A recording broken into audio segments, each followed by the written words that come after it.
तामुलपुर दखरा एबसुनि जोबथा सनाथि मायथाइ फोरबो फालिथाय आरो खुंगा 35 बोसोरसालिया जथुमा दिनैनिफ्राय जागायबाय। तामुलपुर दखरा दुलाराय बर' फरायसा आफादनि जोबथा सनाथि मायथाइ फोरबो फालिथाय आरो खुंगा 35 बोसोरसालिया जथुमाखौ 27, 28 आरो 29 डिसेम्बर खालाराव सानथामनि हाबाफारिजों मुंख्लं फोथार फर्ट आनन्दआव जागायबाय। हाबाफारि बायदियै फुंनि समनिफ्रायनो गाहाय दरखं बेखेवनाय, गाहाय सायनासालि बेखेवनाय, मुंख्लंफोरनो बिबार बावनाय, गेलेमु थावनि बेखेवनाय, जामुंसालि बेखेवनाय बायदि बायदि हाबाफारिजों जागायबाय। तामुलपुर दखरा एबसुनि बेन्दोंआव थानाय दालाय आफाद एबसु आरो फरायसालिमाफोरनि गेजेराव भलिबल बादायलायनाय, काबादि बादायलायनाय, थुनलाइयारि आयदायाव खन्थाइ लिरनाय, खन्थाइ आवरायनाय, हरखाब बिबुंथि, बाथ्रा दान्थे बादायलायनाय, मेथाइ रोजाबनाय बायदिखौ जागायो। 1972 मायथाइयावनो गायसंजानाय तामुलपुर दखरा एबसुआ बर' माहारिनि सोलोंथाइ बिथिं, आबादारि बिथिं, समाजारि बिथिं बायदियाव गोख्रों खामानि मावबोनानै 50 बोसोराव आगान होफैबाय, जायनि थाखाय जोबथा सनाथि मायथाइ फोरबोखौ खुंगासिनो दं। दखरा एबसुनि बे सनाथि मायथाइनि बिदायाव तामुलपुर दखरा एबसुनि आफादगिरि अजित बर'आ साफ्रोमबो रायजोफोरखौनो लैहोर लैहोर बाहागो लानो खावलायहरदों। दखरा दुलाराय बर' फरायसा आफादनि जोबथा सनाथि मायथाइ फोरबो फालिनाय आरो दखरा एबसुनि 35 बोसोरसालिया जथुमा बेखौ जोङो सानथामनि हाबाफारिजों खुंनो लादों।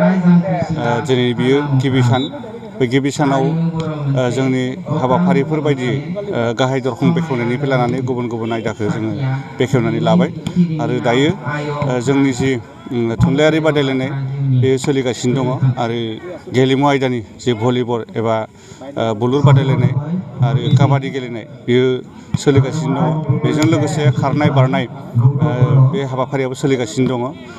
लोगो लोगोनो जोङो बे हाबाफारिजों लोब्बा लाखिनानै बर' माहारिनि जि रांखान्थि बिथिं बेखौ जौगाहोनायनि नोजोरजों आबादारिफोरखौ लानानै सावरायमेल बेयो दसे उनाव जागासिनो दङ। आइजो माहारिखौबो जोङो सांग्रां खालामनायनि नोजोरजों आइजो माहारिनि जोङो साफ्रोमबो आइजो बिथांमोनखौ जोङो हांख्रायदों। दसे उनाव बे आइजो माहारिनि जि सांग्रांथि मेल बेबो जागोन। बेनि आलासि बिथांमोना जोंनि गेजेराव नुजाथिफैखाबाय। माखासे रोंगौसा सुबुं जोङो बेवहाय हांख्रायदों आरो बाहागो लागिरि बिथांमोनाबो फैगासिनो दङ। दसे समनि उनावनो बे हाबाफारिया जागोन।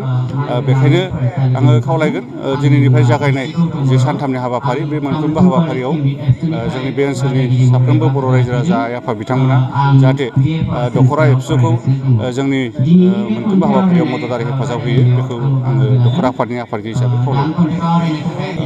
गाहाय आलासि हिसाबै जोङो जिहेथु दुलाराय बर' फरायसा आफाद जोङो दुलाराय बर' फरायसा आफादनि जि माखासे मिसनफोर दङ, थांखिफोर दङ, बे गासै थांखि आरो मावथांखिनि सायाव रायजो राजानो गुवारै फोरमायनो थाखाय जोङो मिरु दुलाराय बर' फरायसा आफादनि आखान्थि गाहाय नेहाथारि दिनेश ब्रह्म सार बिथांखौ जों हांख्रायदों। बेजों लोगोसे सोलोंथाइ बिथिंनि फारसे गुवारै सावरायनो थाखाय जोङो सासे मोजां प्रफेसार जों हांख्रायदों, डक्टर मदन बर' बिथाङा जोंनि बेवहाय नुजाफैगोन। बेफोरनि गेजेरजों जोङो हाबाफारिखौ जाफुंसारगोन बेखौ मिजिंथिदों आरो गुबुन गुबुन माहारियारि आफादनि दैदेनगिरि बिथांमोनखौबो जों बेवहाय हांख्रायदों। बेयावनो आं तामुलपुर दखरा दुलाराय बर' फरायसा आफादनि मानगोनां बिबानगिरि बिथांमोनखौ साबायखर बावदों। मानोना दिनै बे आनन्द पद्मानन्द बे जायगायाव बे जायगायाव माने मा खालामदों, तामुलपुर दखरा दुलाराय बर' फरायसा आफादनि सनाथि मायथाइनि जोबथा फोरबो आरो बेजों लोगोसे 35थि जे जथुम्मा बे जथुम्माखौ बेयाव खुंदों आरो बेयाव जोबोद मेहेरगोनां जादों दिनै गिबि सान।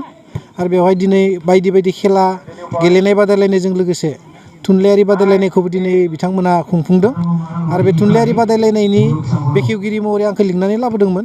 दा बे हिसाबै आङो थुनलाइयारि बादायलायनायखौ दिनै बेखेवनानै होबाय आरो बे बेखेवना होनायाव जा फरायसा फरायसुलिफ्रा बेवहाय बाहागो लादों बिथांमोनखौ आं नुदों जे जोबोद गोसो गुदुं आरो गोबां फरायसा फरायसुलिफ्रा बाहागो लादों, गावबा गावनि मुंखौ बेवहाय अलरेडि होदों आरो गोबां फरायसा फरायसुलिफ्रा फैबाय थादों होनना बुंदों। आरो बे थुनलाइयारि बादायनायाव खन्थाइजों लोगोसे बाथ्रा दान्थेनाय, हरखाब बुंथिनाय बादायलायनाय दङ। दा ओंखायनो सोरबाफोर फरायसा फरायसुलिफ्रा एसे खाथियाव दङब्ला दाबो फैनानै बाहागो लाफैनो हागोन, मानो होनबा दासो आराम्भ जादों। दा ओंखायनो बे सनाथि मायथाइनि जोबथा फोरबो फालिनाया तामुलपुर दख'रा एबसुनि मोजाङै मोजां जाफुंसारथों आं बेखौ मिजिंथिदों आरो बेयो जोबोद गाजा गोमजायैनो जागोन होननानै आङो मिजिंथिदों।